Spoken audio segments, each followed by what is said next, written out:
Bienvenidos a un nuevo programa de Vida en el Campo. Hoy nos encontramos en la vereda San Isidro, en la finca El Viejo León. Hoy queremos tratar un tema muy puntual del municipio de Támesis y es basado sobre el cultivo del cacao en este mismo municipio, ya que por tradición Támesis ha sido cacaotero desde mucho antes de mediados del siglo pasado. Hoy nos encontramos en la finca El Viejo León. Acompáñenos a este nuevo programa. Carlos, ¿qué más? ¿Cómo estás? Hola, Elkin, ¿qué tal? Bien, hermano. Bien o no, Bien. Bienvenido. Gracias, Carlos. Gracias por Bueno. recibirnos hoy acá en tu finca. Queremos conocer la experiencia de ustedes sobre el cultivo del cacao y quiero que nos expliques no solamente a mí ni a los televidentes, sino a muchos tamesinos y a mucha gente de afuera cómo es un cultivo de cacao. Listo, claro que sí, Elkin. Bueno, pues primero bienvenido a la casa. Esta es una casa que inclusive históricamente acá los abuelos cultivaron cacao, ¿cierto? Y por eso la finca tiene nombre El Viejo León, porque el abuelo se llamaba José León, ¿cierto? Hoy entonces vamos a hacer recorrido por el cultivo, vamos a poder ver qué es lo que hacemos acá en la finca en términos de manejo, agronomía, los clones, todo en general y también un poquito pues de la post cosecha, calidad y de pronto podemos ver temas de transformación. Listo, bueno, entonces te agradezco mucho, Carlos, y espero que hoy sea un día, una mañana muy productiva. Listo, Elkin. Bueno, Bueno, ¿nos vamos gracias. ya? Vamos. Carlos, este es un lote nuevo. ¿Cuál es el proceso para iniciar un cultivo de cacao?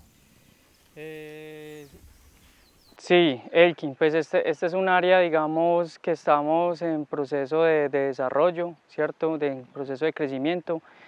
Lo principal es que tú le tienes que crear la condición favorable al árbol de cacao para que él crezca y se desarrolle adecuadamente.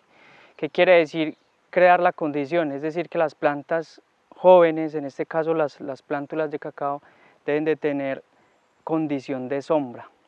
¿Por qué? Porque las plantas jóvenes no están, digámoslo así, aclimatadas o tienen las condiciones y las herramientas para poderse, digamos, defender de las altas intensidades de los rayos del sol. En ese caso, uno lo que puede hacer es acompañar las plantas con cultivos de plátano, plantas de mata ratón y a futuro tener árboles de sombrío como abarco, cedro, nogal. Bueno, digamos que lo que la oferta ambiental te permita tener en tu finca. Bueno, entonces nosotros de alguna manera podríamos decir que, o se puede afirmar que el cacao es un cultivo altamente amigable con el medio ambiente. Exacto, exacto, porque uno de los, digamos, uno de los modelos que uno establece en el cultivo es que uno hace sistemas agroforestales y ese tipo de sistemas precisamente van de la mano con servicios, eso se llaman servicios ecosistémicos o servicios de cierta forma ambientales que permite tener insectos, mejorar el suelo, y eso es algo inclusive que vamos a poder ver hoy en el manejo al final ya de una plantación productiva.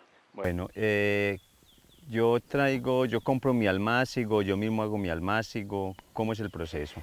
Bueno, digamos que hay varias formas. Tú puedes hacer tu vivero, ¿cierto? Tu almácigo, o ahorita, digamos, lo que hay ahora es que hay una gran oferta de viveros, de centros donde tú puedes adquirir las plantas.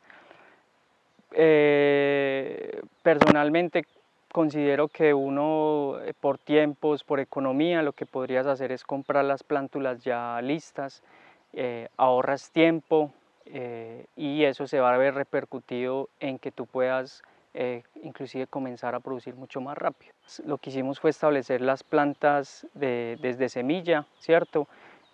Conseguimos las plántulas en un vivero, pero estas no vienen injertadas, por ejemplo. Entonces, nosotros posteriormente vamos a tener que hacer el proceso de injertación.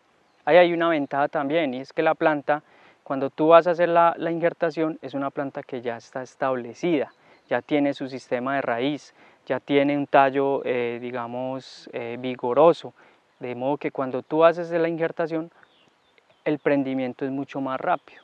Bueno, yo puedo recolectar, o no es lo indicado, recolectar semilla de cualquier árbol y en este caso estas plántulas que son las que trajeron de vivero, donde hicieron un proceso de almácigo, de germinación, almácigo, y estuvieron un tiempo en almácigo, cayeron aquí plantadas para posteriormente injertarlas.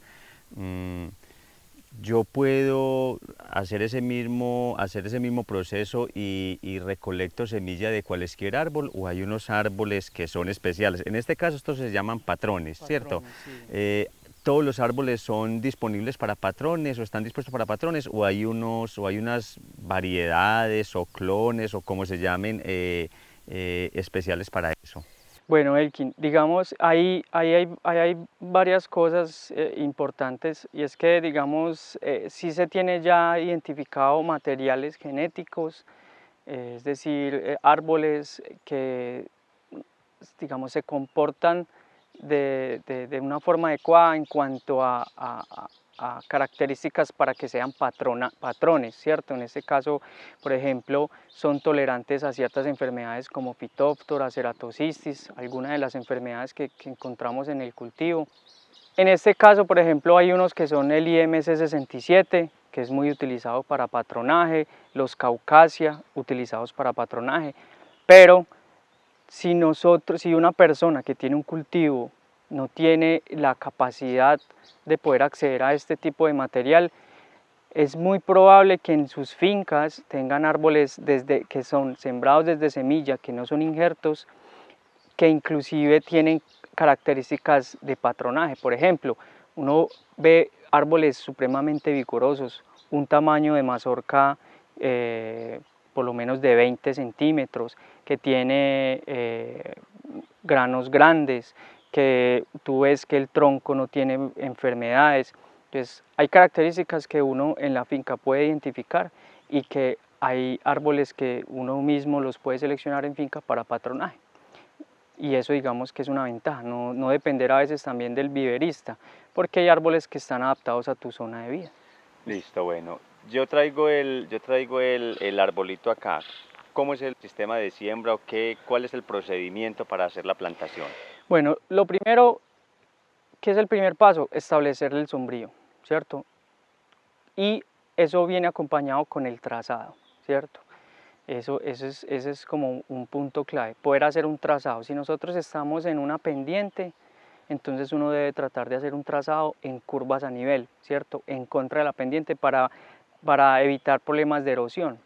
También, entonces, cuando establecemos el sombrío, hacemos el trazado y automáticamente nos están quedando también los espacios para establecer el árbol de cacao.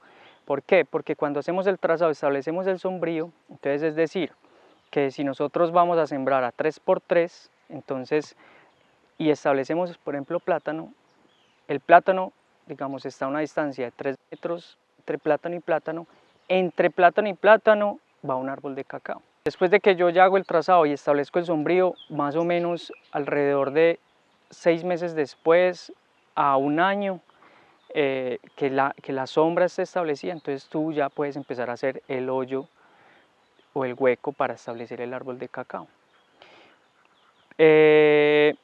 Más o menos un promedio de tamaño de hoyos de 40 por 40 por 40, ¿cierto? 40 de ancho, 40 de largo y 40 de profundidad.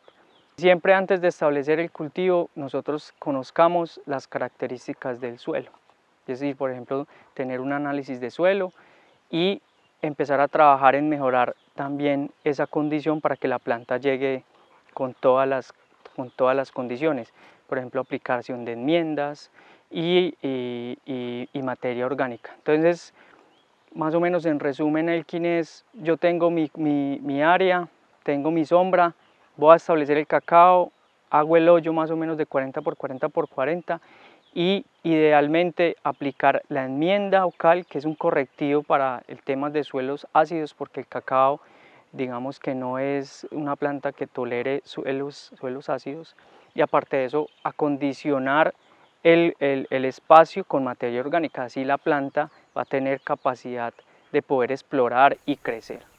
Listo, bueno, entonces yo en resumidas cuentas lo que usted me dice es, tenemos el lote destinado para la siembra de cacao. Establecemos primero el sombrío transitorio, Correcto. que normalmente es plátano y banano para nuestra zona, ¿cierto? Correcto. Plátano y banano. Se hace el trazo para sombrío transitorio y de una vez se hace el trazo para el establecimiento de los árboles de cacao. Correcto. Sembramos sombrío transitorio y sembramos al mismo tiempo también el sombrío definitivo, ¿o no? Sí, ¿O ese se hace después? va acompañado. Tienes que establecer idealmente sombrío principal y sombrío transitorio, ¿cierto? De modo que cuando el sombrío principal ya esté establecido, junto con el sombrío transitorio, pues tú ya puedes entrar a sembrar el cacao. Es decir, que tú más o menos con un año de anticipación podrías arrancar con el principal, para que cuando tú vayas a sembrar el cacao ya sean árboles de aporte alto y digamos de cierta forma otra vez, te aporte sombra, porque es lo que necesitamos. Es decir, que el cacao, cuando son plantas jóvenes, necesitan más o menos alrededor del 60 al 70% de condición de sombrío. Entonces vas a poder trabajar con sombrío principal y sombrío transitorio para favorecer esa condición. Listo, bueno. Cuando yo siembro el sombrío transitorio, que en este caso es plátano o banano, en ese mismo instante hago la preparación del hoyo para sembrar el árbol de cacao o simplemente dejo el trazo y eso lo hago posterior. Vas a necesitar todavía alrededor de unos 6 meses, mínimo 6 meses, máximo un año, para que tu sombra o tu lote se cree la condición, ¿cierto?, de sombra para después establecer el cacao. Entonces no necesariamente tienes que hacer el hoyo al mismo tiempo. Lo que uno podría hacer de cierta forma también es, o sea, tener los puntos marcados y previo a la siembra, o sea, también está el tema de ser como eficientes. Entonces tú puedes una semana antes hacer el hoyo, crear aplicar la enmienda, aplicar la materia orgánica y después comenzar el proceso de siembra. No necesariamente tienes que hacer todo de una vez. De semilla a estar listo el árbol para la siembra, para llevarlo al lote definitivo, ¿cuánto me demoro? Si tú estás haciendo el vivero, más o menos debes de mantener la planta alrededor de unos 3 a 4 meses, ¿cierto? Cuando es desde semilla. Más o menos a los 3 meses tú haces la injertación, si tú mismo vas a hacer todo tu proceso. Pero si lo voy a hacer en bolsa. En bolsa.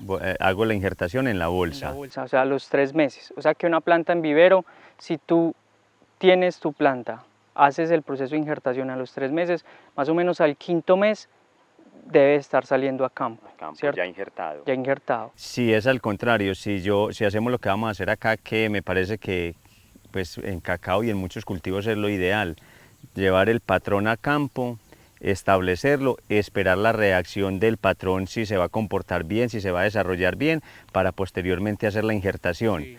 ¿Cuánto me demoro yo de semilla a traerlo a campo?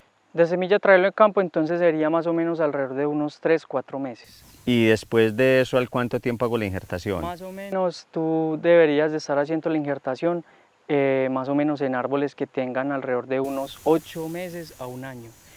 Tú tienes que lograr que la planta tenga más o menos un diámetro, se dé cuenta como un palo de escoba, ¿cierto? Esa es como una condición ideal. ¿Por qué? Porque cuando tú vas a hacer el proceso de injertación, la planta, que es el patrón, tiene más contenido, digamos, nutricional, o sea, tiene más contenido de reservas. Eso hace que cuando tú haces el proceso de injertación haya una digamos, un éxito en el prendimiento. Eso así tú, de cierta forma, garantizas que lo que injertaste en ese momento te va a tener un porcentaje de 80-90% de éxito. Si yo hago el proceso de injertación en el árbol y se me murió el injerto que no pegó la yema, la vareta que se colocó, ¿puedo volver a reinjertar en ese mismo árbol? El cacao tiene, pues es una planta muy noble, ¿cierto?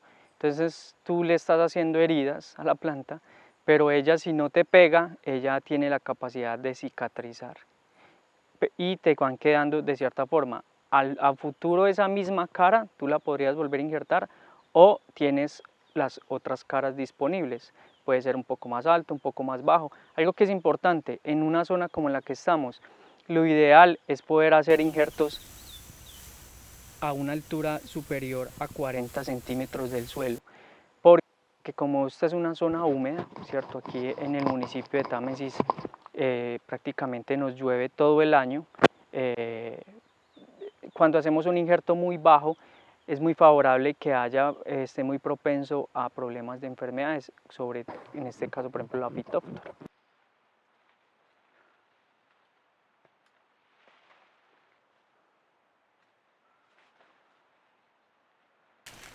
Bueno, Carlos, cuéntanos qué están haciendo ellos ahí. Elkin, bueno, nosotros en el día de hoy estamos haciendo cosecha, ¿cierto? Y adicionalmente lo que se hace es que no solamente cosechas, sino que eliminas frutos enfermos, ¿cierto?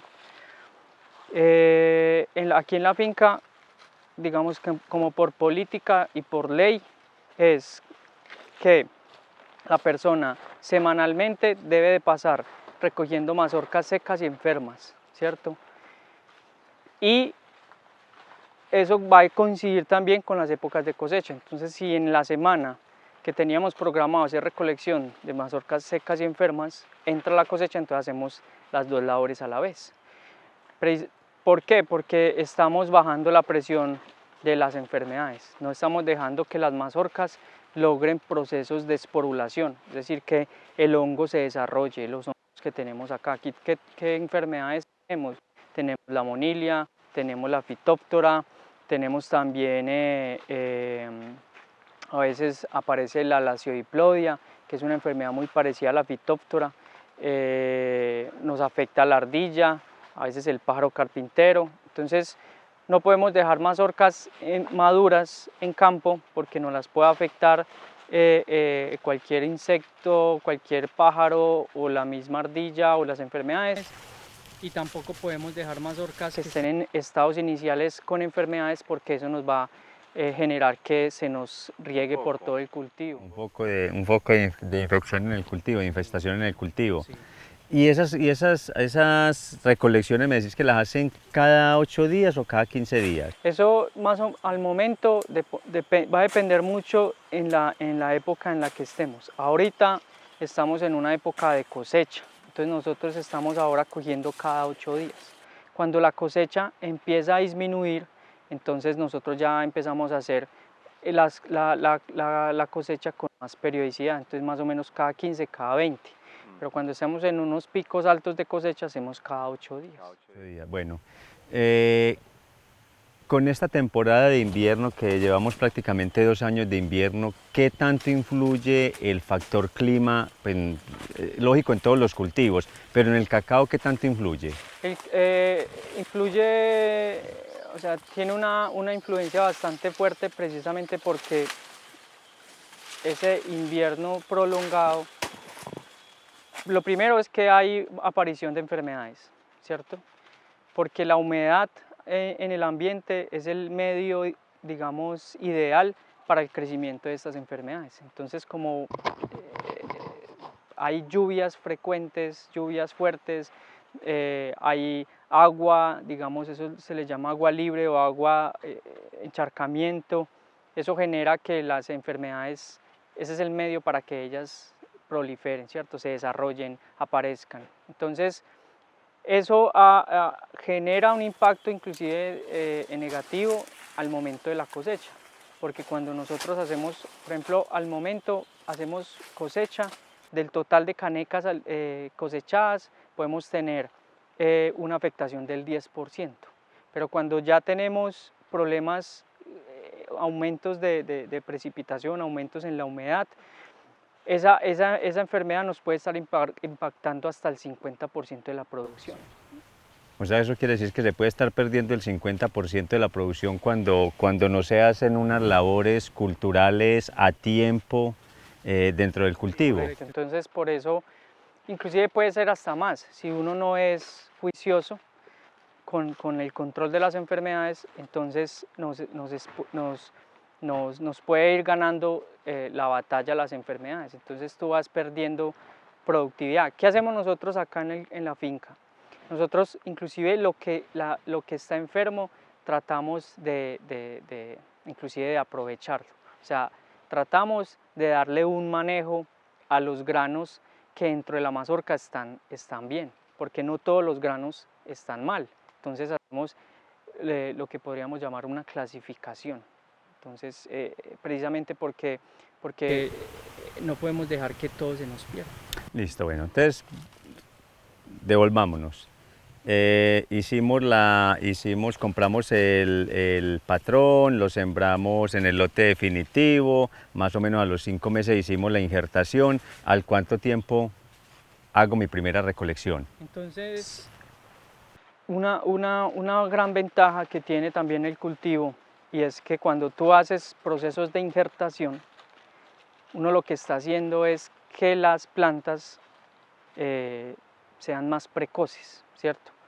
Ese es uno de los objetivos de la injertación. Cuando tú haces injertación, estás injertando una planta para generar procesos de precocidad, porque estás acortando los ciclos de producción, ¿cierto? Tú estás trayendo una rama de un árbol que ya está en proceso de producción, ¿sí? Y la estás metiendo en otro árbol, y eso hace que la planta, como ella ya estaba en su proceso reproductivo, acorta el ciclo. Entonces, ¿qué quiere decir? Que cuando tú siembras una planta, la injertas, ¿cierto? Una planta te empieza a producir más o menos al año y medio, 2 años. Si tú no la injertas, una planta te puede empezar a producir más o menos al tercer o cuarto año.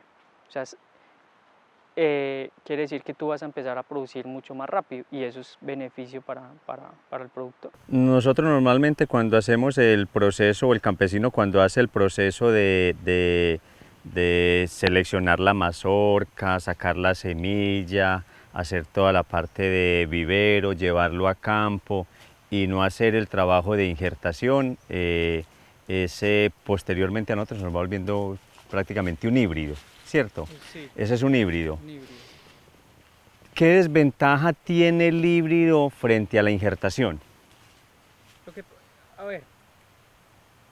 ¿O qué desventaja tiene, o qué ventaja hay, porque tampoco puede ser todo negativo, qué ventaja o qué desventaja puede haber entre la producción de un árbol sacado con semilla, llevado a producir a través de semilla, y de un árbol llevado a producción a través de una injertación? Ahí hay varias cosas, Elkin, y es que una planta que existen plantas que inclusive las personas seguro los tienen en sus fincas, que no han sido injertados, o sea, que son híbridos, pero que tienen muy buenas características en términos de producción, en términos de tolerancia a enfermedades, en términos de calidad, ¿cierto? Entonces, eso es algo muy importante porque nosotros hemos sido bastante, digamos, celosos, por decirlo así, con que cuando llegan programas a la finca, sabemos y reconocemos los árboles que tenemos en la finca y no los dejamos cambiar.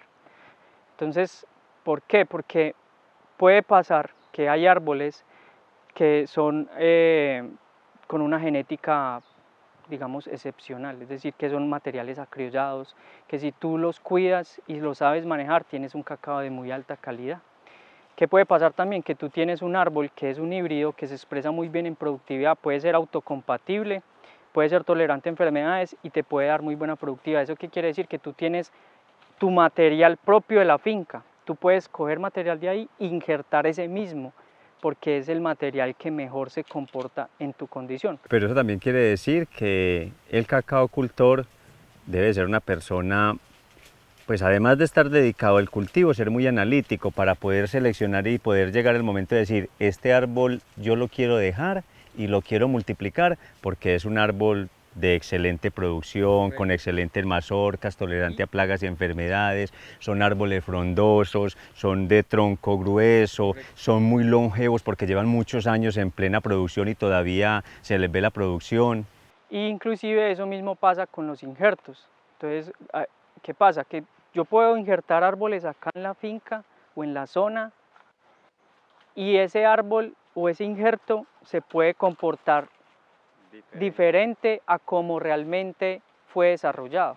Es decir, hay plantas, la gran mayoría de los clones no fueron desarrollados aquí en esta zona, en el suroeste, fueron desarrollados en otra zona.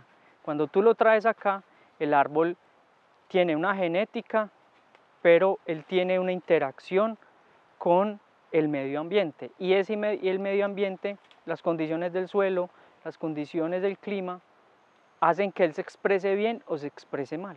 Entonces eso también hemos venido haciendo acá en la finca, precisamente porque hay materiales que se comportan mejores que otros. Entonces uno ya puede identificar qué es lo que mejor funciona. De alguna manera ese es el trabajo que hacen las granjas clonales, hacer trabajo de investigación y mirar el desarrollo, el desarrollo y comportamiento de diferentes clones para adaptarlos a la zona. Correcto. Listo, bueno.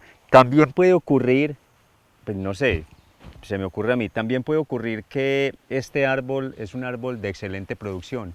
Las mazorcas más grandes, es el que más kilos de grano seco da dentro de todo el cultivo, pero también puede ocurrir que yo saque los granos de esas mazorcas de ese árbol, las siembre y las lleve a campo y no se me comporten igual.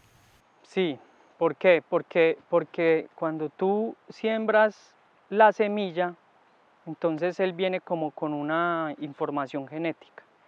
Entonces, él ahí se va a expresar, tú no sabes qué te va a salir. Te puede salir un árbol que tiene características del papá o tiene características de la mamá. Posiblemente la mamá era productivo, era autocompatible, ¿cierto? Que él mismo se podía polinizar.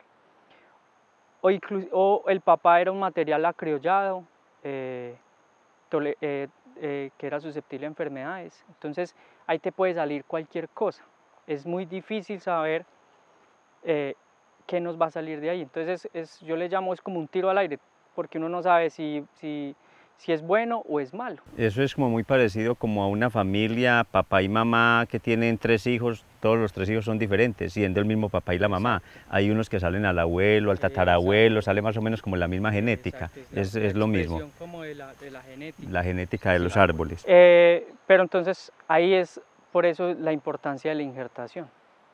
Tú estás cogiendo un árbol que tiene muy buenas características y estoy cogiendo como esa genética y la estoy colocando en otro árbol para que se me exprese tal cual como lo vi. Entonces eso quiere decir que si este árbol es muy productivo y yo voy a hacer un trabajo, yo quiero que mi cultivo sea igual de productivo, lo que yo puedo hacer es sacar yemas o sacar ramas de ese árbol productivo e injertarlas en los demás árboles para que todo el cultivo se me comporte muy parecido o igual al árbol de donde saqué la yema. Exacto, exacto. Y por ejemplo, mira aquí tenemos más o menos un ejemplo.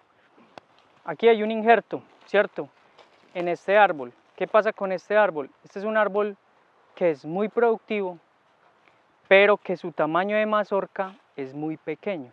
Entonces, esas son características que para el productor de cierta forma no es tan deseable, porque este material sí, todo el año tiene cacao, todo el año tiene mazorca, pero desafortunadamente la mazorca es pequeña. Una mazorca pequeña es un grano pequeño, entonces tú haces una pila grande de cacao y tú partes y partes y partes y partes y partes y el rendimiento es muy poco. Entonces, Se necesitan muchas mazorcas para obtener 1 kilo de grano seco. exacto. Bueno, ¿qué es lo ideal en un árbol? ¿Cuáles son digamos que las características ideales de un árbol bueno de cacao en mi plantación? Bueno, digamos que eso va a estar, digamos, influenciado eh, de acuerdo a lo que tú estás buscando también al final, ¿cierto? Porque hay materiales que van más hacia la búsqueda de cacaos de calidad, ¿cierto? Pero también hay materiales que van en la búsqueda de la productividad. Una ventaja que hay ahora y sobre todo en el desarrollo que se ha venido realizando aquí en el país, ¿cierto? Con el cultivo del cacao, y es que ya hay materiales que tienen como esos dos componentes, componentes de calidad y de productividad. Entonces, dentro de los componentes de productividad, pues tú logras, o sea, un buen árbol de cacao es un árbol que te da eh, por lo menos más de 1 kilo, un kilo, 1 kilo por árbol, que sea tolerante a enfermedades, ¿cierto? Que sea ojalá autocompatible. ¿Qué quiere decir que es autocompatible? Que él mismo se puede polinizar. Normalmente cuando uno establece un cultivo de cacao, pues pueden haber materiales, hay materiales que posiblemente nosotros tenemos en las fincas que no son autocompatibles. ¿Eso qué quiere decir? Que el que no es autocompatible necesita de otra planta que le pueda aportar el polen, porque el de él no es viable, ¿sí? Entonces, ojalá uno pudiera tener esa característica y va de cierta forma cerrando como, uno podría decir, como esas brechas que hay que hacen que tu cultivo sea improductivo. Entonces, más o menos características como esas son las ideales que nosotros deberíamos de buscar hacia la productividad. Si nos vamos hacia la calidad, casi siempre los materiales que te aportan calidad son materiales que son más susceptibles a las enfermedades. Pero si tú logras hacer un buen manejo de esos materiales, o sea, ser muy juicioso en el manejo de enfermedades, ser muy juicioso con las podas, ser muy juicioso con un buen plan nutricional, cuando el momento de que tú vas a vender ese cacao, a ti te pueden dar un muy buen Sobreprecio. Sí, correcto. Entonces, ahí hay como dos balanzas que uno podría, como dos caminos, ¿cierto?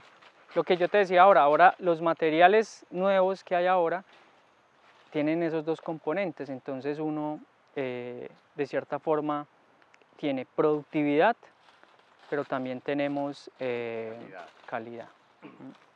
¿Cómo se define esa calidad? En café tiene unos parámetros para calificar calidad de café. En cacao, ¿cómo? Bueno, al momento, digamos que en los lugares donde te compran el cacao, al momento hay unas normas donde te dicen a vos, o sea, te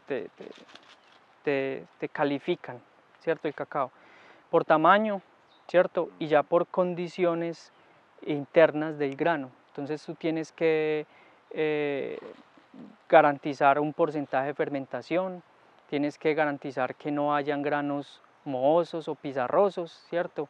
Eso lo podríamos ver ahora en la parte, digamos, de post cosecha. Y que también no hayan impurezas, granos afectados por insectos, granos pregerminados, o sea, que te afectan al final la calidad, ¿sí? Pero también ya cuando estamos, digamos, buscando un mercado más especializado, entonces entran a jugar papeles importantes la parte sensorial, o sea, el sabor, aroma, y eso lo logras con un buen proceso en post cosecha. Acidez, Astringencia. Entonces, eso ya son otras características que si tú logras manejarlas o sea, eso es como un complemento. Buena genética, buen manejo y buen proceso post cosecha. O sea que es muy, digamos que de alguna manera es parecido a lo que se hace con cafés especiales. En esto se llama cacaos finos. Cacaos finos o cacaos especiales. O cacaos especiales. Sí, es correcto. Miraba yo que se puede hacer renovación de copas aún en cacaotales ya envejecidos, o sea, no hay necesidad tampoco de hacer siembra nueva. Sí, correcto. Se puede hacer... Correcto. Entonces hay nosotros acá tenemos varias formas o varias técnicas que son las que normalmente se desarrollan aquí en Colombia. Una primera forma de renovar es precisamente lo que hablamos ahora, injertar, ¿cierto? ¿Tú qué haces? Aquí se está haciendo injerto sobre el leño grueso, ¿cierto? Es decir, sobre el árbol en sí. Otro modelo que se usa para la renovación es que a nosotros nos sale, la planta tiene chupones, ¿cierto? Que es como en el plátano, como los hijos. Entonces él también tiene hijos. Entonces uno se puede apoyar de los chupones porque son tejidos más tiernos. Y como son tejidos más tiernos, uno va a poder tener posiblemente un mayor éxito en el prendimiento. Y ya a partir de ahí hay técnicas de injertación. Entonces, cuando es en leño grueso, utiliza uno una técnica, es el injerto malayo. Cuando es en chupones, utiliza uno que es por aproximación. Algo que es importante y es que cuando uno selecciona el chupón, ojalá el chupón esté saliendo desde el suelo, porque él mismo desarrolla su propio sistema de raíz, ¿cierto? Entonces hay más anclaje, hay más aporte de nutrientes y hay más éxito, digamos, en el desarrollo mismo del injerto. Entonces ese es como más o menos como el tipo de modelo que tú puedes encontrar en renovación y que inclusive nosotros hemos empezado a desarrollar acá en la finca buscando mejorar temas de calidad, productividad e inclusive también tolerancia a enfermedades. Miraba yo una cosa muy particular, o sea, una cosa muy particular en cacao que no se da en la mayoría de los árboles, frutales, si así se quiere decir. Diferente a los cítricos, a la familia de las guanábanas, esas son las anonáceas, creo que son. El árbol de cacao florece y forma frutos en el tronco. En el tronco, correcto, Elkin. Entonces, ahí hay un tema muy interesante y muy importante, y es que entonces el árbol de cacao se llama caulifloro o caulinar, es decir que, como tú dices, florece en el tronco. Entonces, algo que es importante, o nosotros acá en la finca lo consideramos la labor más importante en el cultivo, es la poda. O sea, primero la poda, después la fertilización y después, por ejemplo, la post cosecha, ¿cierto? Si tú no podas el árbol, él no te va a producir. Si tú no podas el árbol, te van a empezar a aparecer enfermedades. Entonces, o sea, viene una cantidad de problemas si tú no realizas esa labor. Cuando tú podas el árbol, la planta tú la estás estimulando. Quiere decir que la planta inclusive renueva su sistema de raíz. Tú estás generando, cuando yo podo el árbol, tú haces que la planta emite nuevos brotes. Esos nuevos brotes son nuevas ramas que se van a volver productivas. Entonces, con la poda tú estás, digamos, logrando de cierta forma maximizar la expresión en términos de producción de la planta. Listo, bueno. ¿Por qué yo no debo arrancar el fruto y diario debe ser cortado?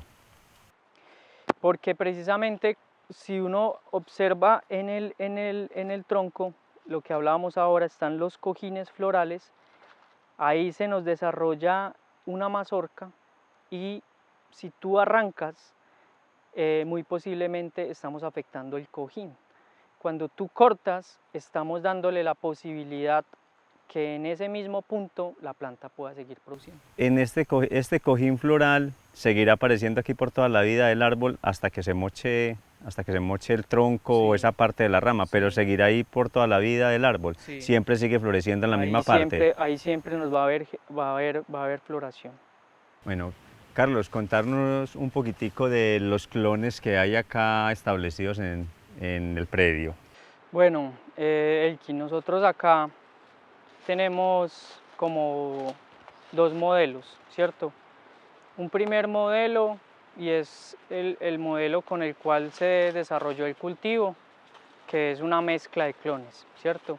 Entonces acá el cultivo arrancó con un programa de fe de cacao, y en ese programa a nosotros nos entregaron el material vegetal, y todo ese material quedó distribuido como una mezcla, ¿cierto? Entonces tú tienes alrededor de nosotros tenemos aquí en total alrededor de unos 25 materiales diferentes, ¿cierto? Esto es lo que uno comúnmente podría llamar como un jardín clonal, pero con enfoque productivo, porque en un jardín clonal pues se dedican más a la producción de vareta, producción de semilla, ventas para viveros. Entonces nosotros acá tenemos los materiales que llaman universales, que son materiales trinitarios, como por ejemplo el ICS-1, el ICS-95, el TSH-565, el ICS-60, el ICS-39, tenemos el CCN-51, hay unos UF, hay uno que se llama el MON-1, tenemos Caucasias, teníamos IMS-67, es más o menos como los universales, pero hemos venido de cierta forma también explorando y mirando alternativas con los nuevos materiales, y hemos establecido materiales que los que llaman ahora los criollos modernos. ¿Cuáles son los criollos modernos? Los que ha desarrollado, por ejemplo, Fede Cacao, los que ha desarrollado Agrosavia, los que ha desarrollado la Nacional de Chocolates, los que ha desarrollado la Luker, ¿cierto? Ahorita las entidades que trabajan con el cacao pues han, digamos, trabajado bastante en el mejoramiento de los materiales, porque Colombia tiene una gran oferta genética y eso es un gran potencial. Entonces, precisamente Elkin, en el lote en el que estamos, nosotros acá lo que hicimos fue empezar a reemplazar, renovar los árboles, en este caso indeseables, de baja productividad, y empezar a meter por un, eso se llama un arreglo de compatibilidad, los nuevos materiales, buscando de cierta forma validar lo que se desarrolló o de donde se desarrollaron los materiales. Entonces, por ejemplo, nosotros acá arrancamos en el surco de allá, nosotros arrancamos con el San Vicente 41, que es un material autocompatible. En la mitad se llama el ET8, es un material autoincompatible, o sea, él no se puede polinizar, pero él es muy intercompatible, o sea, él es muy buen donador, entonces aporta polen. Y entonces con los vecinos se maximiza, puede ser productivo. Entonces está San Vicente 41, lo que organizamos es surcos, doble surco de cada clon, doble surco de San Vicente, estamos acá en el doble surco del ET8, brincamos allá, entramos al doble surco del FEAR 5, que es el que está ahí a tu lado, y por último un doble surco del FEC 2. ¿Por qué metimos, por ejemplo, el FEC 2 allá en los bordes? Porque el FEC 2 es un material que es tolerante a la monilia, está demostrado que inclusive creo que tiene una alta capacidad de resistencia. Entonces, como esa es una zona más húmeda, entonces lo metemos allá. Eso puede ser una alternativa, por ejemplo, para fincas o las personas que tienen lotes con humedad. Entonces ese es un buen material para eso. Y los otros, entonces el FEAR 5 es autocompatible, entonces por eso al lado, en el medio está el ET8 para que haya ese intercambio de polen, y al final está el FEC 2 que trabaja muy bien de la mano del FEAR 5, que siendo el FEC 2 autoincompatible y el FEAR 5 autocompatible. ¿De producción cómo son ellos? ¿Muy parecidos? Muy parecidos, entonces el más productivo, en este caso nosotros hicimos más o menos un seguimiento por alrededor de unos 3 años. Estos son árboles que más o menos pueden tener después de injertados unos 4 años. Y el que ha mostrado más productividad es el FEAR 5, ¿cierto? Este que tienes tú al lado. Eso es un material autocompatible, una alta capacidad de carga, buen tamaño de mazorca, buen tamaño de grano, seguido del San Vicente 41. Son materiales que tienen grano grande, ¿cierto? Entonces te dan muy buen rendimiento, y ahí más o menos se comparten productividad el ET8 y el FEC 2. Más o menos al momento están alcanzando productividades de alrededor de unos 800, 600 kilos por hectárea. Esto es una parcela pequeña, entonces uno los podría de pronto extrapolar, pero aquí tenemos más o menos una cuadra en ese modelo. En ese modelo. Y en ese modelo podemos decir que están produciendo entre 600 y 800 kilos. En ese modelo podríamos estar hablando de unos 800 en el año 4, que es muy bueno. Porque él, ¿a qué edad puede decir uno que ya alcanzó el máximo desarrollo el cultivo? Más o menos el árbol de cacao te puede estar alcanzando un máximo de productividad, o que él ya está en su tope entre el 7 y el año 10. ¿Y un árbol de cacao cuánto dura? Bien manejado tú puedes producir hasta 30 años, inclusive hasta más. Lo que pasa es que el árbol de cacao arranca como con un crecimiento exponencial, ¿cierto? Él arranca, él despega, y ya cuando está en el año 10, él se empieza como a estabilizar, ¿sí?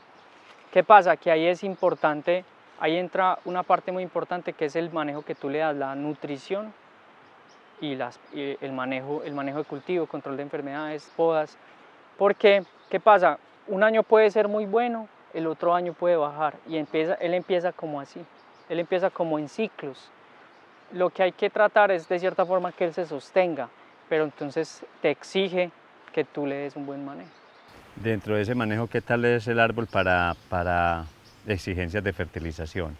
Por ejemplo, entonces ahí entra algo bien interesante, y es que hay materiales inclusive que son más exigentes nutricionalmente, que si tú no le das nutrición, la mazorca se te queda pequeña. Por ejemplo, uno de los que hablamos ahora, el San Vicente 41. Él es una planta que te exige nutrientes, que te exige un buen plan nutricional. Lo mismo que los otros materiales también tienen una alta exigencia, pero hay unos más que otros.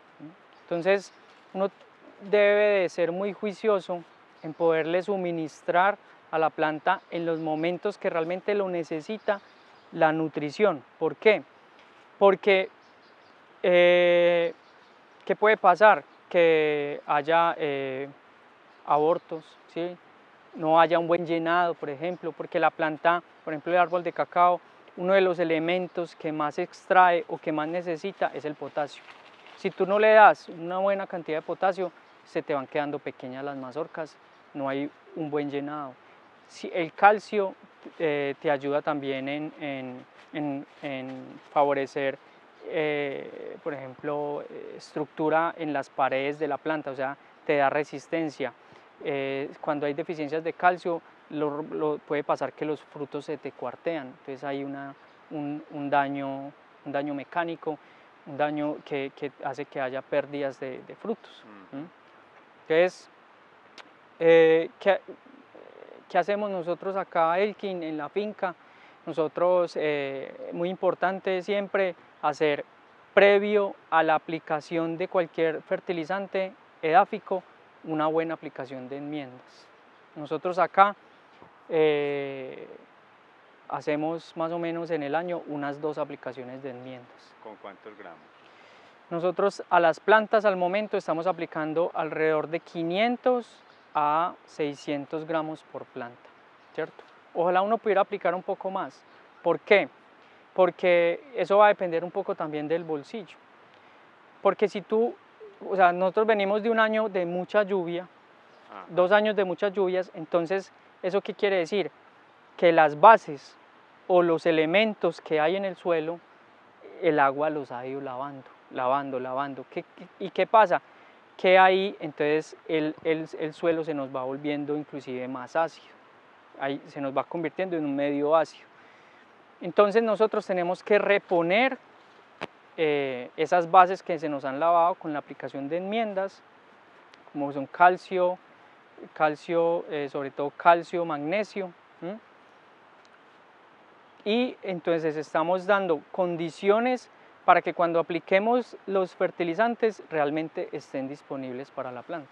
Porque cuando yo después de un invierno de estos que pasó, aplicas un fertilizante, muy posiblemente el aluminio que hay en el suelo, que es un elemento que se desarrolla o que permite que haya un medio ácido en el suelo, atrapa todos los nutrientes que tú les estás brindando a la planta y no se los da, ella no los puede absorber.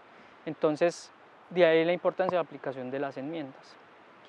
¿Qué hacemos después? Más o menos al mes de aplicar la enmienda, entramos con la fertilización.